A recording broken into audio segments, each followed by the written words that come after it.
Good morning, welcome back to my new vlog. I hope કે ઠીક હો. Good morning, જય શ્રી કૃષ્ણ. એની સાથે સવારમાં વાગી ગયા છે 8 અને જો મસ્ત મજાનો રેડી થઈ ગયો છું અત્યારે. હવે આપણે કાલ જે મેરેજમાં ગયા હતા ને, મેરેજમાં તેડું મૂકવું છે તો તેડવા જવાના છે આપણે ઋષિતાને. તો ચાલો, અહીંયા મમ્મી બનાવે છે અત્યારે રોટલી. તો ગુડ મોર્નિંગ, જય શ્રી કૃષ્ણ. આ શંકરની જટા જેવું શું કર્યું ઉમેર્યું? એવું છે, આજ ગુરુવાર છે, શુક્રવાર છે, વારની મને યાર પપ્પાને ખબર છે. તો પપ્પા બેસી ગયા છે. ચાલો ફટાફટ રોટલી ખાઈને આપણે નીકળો જવા માટે. ને સવારમાં વેધર જોવો એટલું ક્લાઉડી થઈ ગયું છે ને કે હજી એમ થાય 7 જ વાગ્યા છે પણ વાગી ગયા છે. જો સવારનું વેધર કંઈક આવું છે. મુકેશ કાકાને ઘરે પહોંચી ગયા છીએ ને હવે આપણે જવાનું છે ઋષિતાને તેડવા. તો કેમ છે કાકા? અરે ભાઈ, લગ્નમાં પતી ગયા છે, દીકરીને તેડવા જવાની હોય બરોબર છે. અને બે છોકરા, દીકરીઓ ભાણકી આજે તેડવા જઈ રહ્યા છે એમાં ઋષિતા બેન ને બરોબર છે. અને આ દસુ બેન જાય છે, ગુડી બેન જાય છે, તુષાર પાસાણી જાય છે, હિરલ પાસાણી જાય છે, મીત અને મીત પાસાણી જાય છે. લગ્નનો ઠાકોડો ઉતરી ગયો. લગ્નનો હજી બરોબર મજા તબિયત રેડી કાલથી ઉતરશે. આ બધા અવાજો બેહી ગયા છે.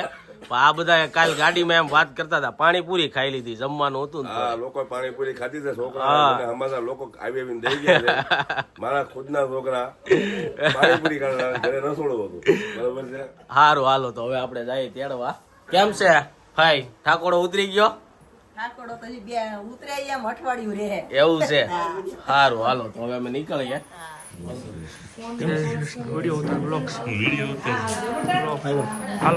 શ્રી કૃષ્ણ. જય શ્રી કૃષ્ણ.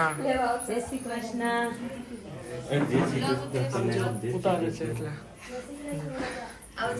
આવજો બા.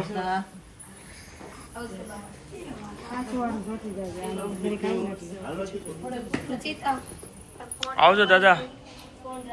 જ્યાં બપોરના 12 અને જો ઘરે આવી ગયા છે ને આ બાજુ જમવાનું બધું રેડી થઈ ગયું છે. ખાલી રોટલી બનાવવાનું બાકી છે ને મમ્મી?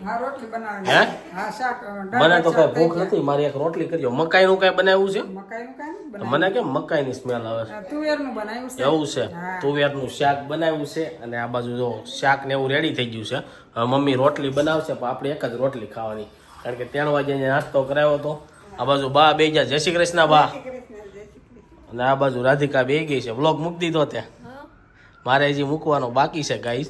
કાલના મેરેજ નો જોયો હોય તો જોઈ આવજો. રોંઢાના 5 અને જો 4 વાગ્યા લગી છે ને હુઈ ગયો તો કોને ખબર 2 દિવસના માથું આખું જામ થઈ ગયું છે. એનો શું ઉપાય કરવાની કઈ દસ નથી ઉજતી. અને આ બાજુ મમ્મી જો મસ્ત મજાની ગરમા ગરમ આદુવાળી ચા બનાવે છે. મમ્મી માથું જામ થઈ ગયું છે, શું કરવું? લગ્ન પેલા થોડાક દી થઈ ગયું હતું અને ખાધું એટલે વધારે થઈ ગયું એવું થયું. તો ચાલો કઈ ચા બને છે. અને બીજું એ કે થોડુંક કામ હતું એટલે ફિનિશ કરીને આવ્યા, બાકી આજ કઈ ગયા નહોતા આપણે. અને આ બાજુ બધું પેકિંગ હાલે છે, કપડાનું, થેલીઓનું. એમનું કપડા હજી આજનો દી થાય, કાલ થાય ને ત્યાં બધું કાંઈ જોવા નહીં મળે, બધું પેક થઈ જાય. અને આ બાજુ જે આ તો ઉઠીને નકરા ફેસ વોશનું ને તો પ્રમોશન લાગે છે. ફેસ વોશનું તો કરવું છે તારે? ફેસ વોશ ના પ્રમોશન તો આવા લાટ આપે પ્રમોશન કરવા.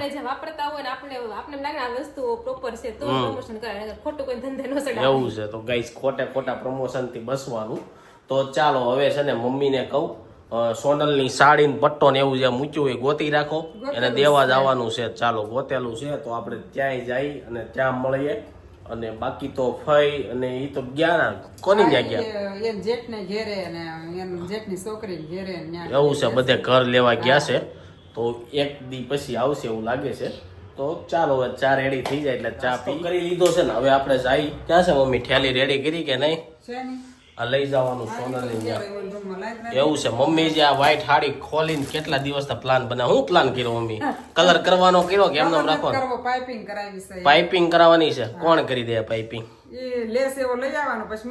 એવું છે, હજી મમ્મી લેસ ગોતવાઈ દા. હે તો ચાલો ગાઈઝ, આ રાધિકાને આજ જવાનું છે, રોકાવાનું છે. બસ ફાઇનલી પેકિંગ થઈ ગયું એમને. તો ગાઈઝ કાલથી તમને રાધિકાના ઘરના વ્લોગ જોવા મળશે, એક હરખા વ્લોગ જોવા નહીં મળે. લગન પૂરા થઈ ગયા ને.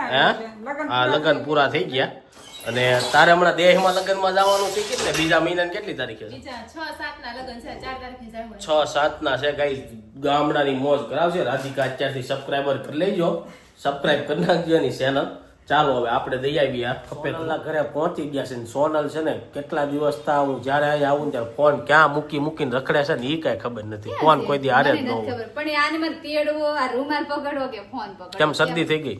ના એમ હાથ મોઢામાં નાખી મોઢું લૂછવા જોઈએ ને. એવું છે તો બ્લુ ટોપો બધું હારે પહેરાવી દીધું. હા ઠંડી છે કે નહીં. બહાર લઈ ગઈ હતી ભાઈને આજે. ક્યાં? શેરીમાં અહીંયા ગઈ હતી. એવું છે આટો મારવા. હું જોવા ગયો તો રીતિ, હું જોવા ગયો તો.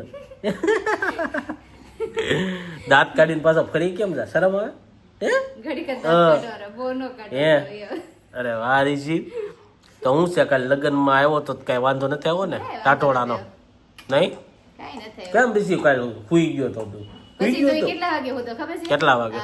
પોણા તો મેં તમને ફોન કર્યો આપણે ને. વિડીયો કોલ તો કર્યો તો. હા, તે પછી 12 વાગે ટિકિટે પાછો. હા તો મતલબ મને તો અત્યારે કેમ ન હું તો કાલે તો આવા ટાણે હુવાનો ટાઈમ હતો. તો અત્યારે પછી એને સુવાનું છે તો હું આવતી જ હતી. હા. ત્યાં મને કોઈ હાથ પડે એવું સંદીપ આવ્યા એમ.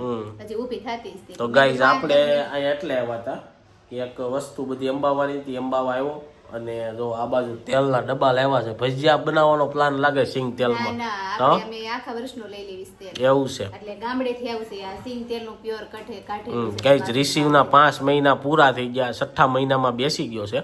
હવે ટૂંક સમયમાં થોડાક દિવસમાં આપણી ઘરે આવશે ને ત્યારે એનું અન્નપ્રસારણ કરવાનું છે. પ્રસારણ કે પ્રશાસન શું કહેવાય? અન્નપ્રસારણ કરવાનું છે.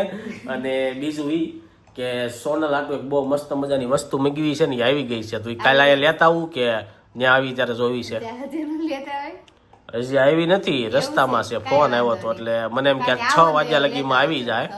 પણ હવે તો કાલે જ આવશે. તો હવે પાછું આવું ને ત્યારે નકર લેતા ત્યાં પછી આવી તો ન્યા મારે કઈ જોતો જ નથી. કઈ એવું છે. એવું લાગે તેવું લાગતું ને આવતા હો તો લેતા આવજો. બધા જોઈ લેવી. તો બીજું ઈ કે અત્યારે શું છે આ સોમાવતી કેમ ચાલુ કરી દીધી? આ છે ને એમ કે આ છોકરાને અઠવાડિયે એકવાર ચખાડાય એમ કે એટલે હું આમ થાય? સારું પડે. આમ પેટમાં ને એવું કાંઈક દુખતું હોય કે વીટ ને એવું આવતું હોય તો સારું પડે એમ. અઠવાડિયે એક જ વાર દેવાની. અઠવાડિયે એકવાર જ દેવાની. ઈ આમાં મંથ નું હોય એટલું આપણે દેવાનું હોય આમાં. જો સી થઈ ગયું રિસીવ ને. એને સી થઈ ગયું હે? ચાલો ગાઈસ કાંઈ નહીં, હવે આપણે જઈએ ઘરે કારણ કે 6:30 થઈ ગયા છે. આજ કઈ આપણે ખાવાનો વિચાર છે ને મને શરદી થઈ ગઈ. એવું થયું. 3 દીધા તો હતી, આજ થઈ ગઈ. પવનનું અવર જવર બહુ થઈ કે તો નહીં. 2 દી તો 4 વ્હીલમાં રેખડ્યા તોય થઈ ગઈ. ફોરીનું પડે ફાર્મમાં પછી તમને ન હા, ફાર્મમાં હોય. કે આખો દી રહ્યા કઈ. ઓકે ગાઈસ તો જો રિશિવભાઈને થોડીક વાર રમાડીને પછી નીકળી ગયા ઘરે જવા. 7:30 વાગી ગયા અને જો સોનલના ઘરેથી આવી ગયા. તો ગુજરાતી લોકોના ફેમિલીમાં છે ને આવા જબલા વ્યવહાર છે ને ખૂટે નહીં. ત્યાં એક કોથળી લઈને ગયો તો સામે રિટર્ન કોથળી આવી. જો હવે આમાં તો જો કે જે સાડી એવું બધું હોય છે એ છે અને પીઠીની ડીશ ને એવું છે ને આ બાજુ સાંજના જમવાની તૈયારી ચાલુ થઈ ગઈ છે. પપ્પા ગયા છે મેરેજમાં તો ત્યાં જમીન આવવાના છે અને સાંજના જમવામાં મમ્મીએ બનાવી નાખી છે મસ્ત મજાની ભાખરી. હે ને મમ્મી? મારે તો કઈ ખાવાનો વિચાર નથી એટલે દૂધ ગરમ કરજો, એમાં ભૂકો નાખી દેજો બદામ કાજુનો, એટલું ખાલી પી લઈએ આપણે અને એમાં ખાંડ વિનાનું. તો આ બાજુ જો મસ્ત મજાનો ઓળો રેડી થઈ ગયો છે અને આમાં સેવ ટમેટાનું શાકી કર્યું. એવું લાગશે અડધી ભાખરી ખાવી છે તો ખાઈ લે. તો ચાલો આ હતું આજનું મારું શિડ્યુલ. આજનું શિડ્યુલ બહુ બીજી હતું એટલે હવે કાલથી આપણે રેગ્યુલર ફેમિલી વ્લોગ આવવા મળશે. તો એની સાથે આજનો વ્લોગ આ એન્ડ કરી દઉં છું. આઈ હોપ કે તમને આ વિડીયો ગમ્યો હશે. વિડીયો ગમ્યો હોય તો લાઈક કરીને શેર કરી દેજો, કોમેન્ટ કરીને સબસ્ક્રાઈબ ન કર્યું પહેલાં કરી દેજો. Thank you for watching. By.